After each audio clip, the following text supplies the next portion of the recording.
Hey, this is Mark Truick for The Real Shot. Today we're going to talk to you about the proper procedures for cranking your 10-point crossbow using the AccuDraw. There's been a lot of questions and a lot of issues involving some things with the bow not properly being cocked. So we're going to go through this step by step to make sure that you don't have this issue when you get out in the woods. First thing you need to do is make sure that your AccuDraw is in the disengaged mode. You need to pull your claw up and over. Make sure that the claw is engaged on both sides of the string. When that is accomplished, make sure you slide the lever to engage. And then what you're going to want to do is put your handle in and slowly crank the claw all the way up to the front. Now, it's critical that you make sure that your safety is pushed to the fire position and not to the safe position. If you have it in the safe position, you try to cock the bow, it will not cock.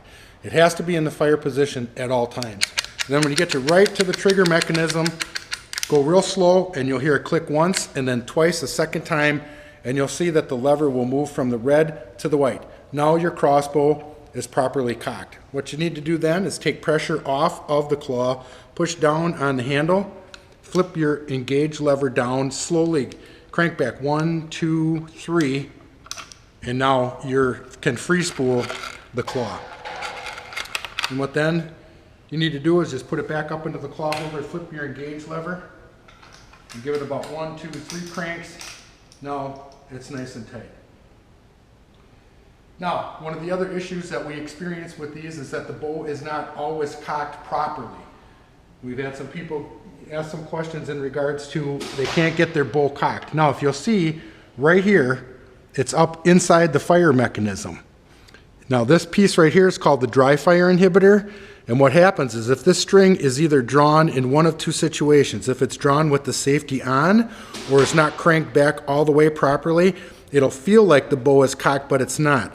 This dry fire inhibitor here will have, the string will be backed up on the back side of that, so you will not be able to slide an arrow in here to disengage that. So a lot of times people think that it is not the cocking mechanism or the trigger mechanism is malfunctioning when in fact it is not. What you need to do at that point in time is if you've got this in the dry fire position, you need to flip your safety forward, grab it on both sides, pull up on it quickly, push it back to the safe position, and re-engage the string on the trigger mechanism.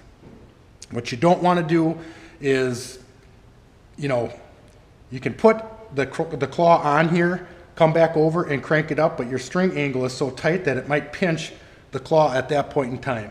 If you need to do that, that's fine too.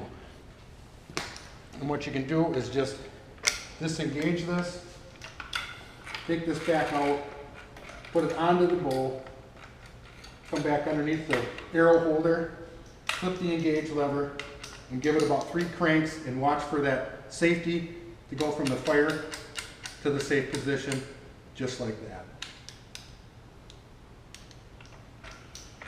One of the other things I want to talk about too is make sure once you purchase your new 10-point crossbow that you fill out your warranty card. Send that in as soon as possible. It will alleviate any issues that you might have in case there's a recall or you have a problem with your bow. It will help us take care of the situation as quickly as possible. Now remember, if you're out there hunting, hunt safe, hunt hard, and respect the outdoors.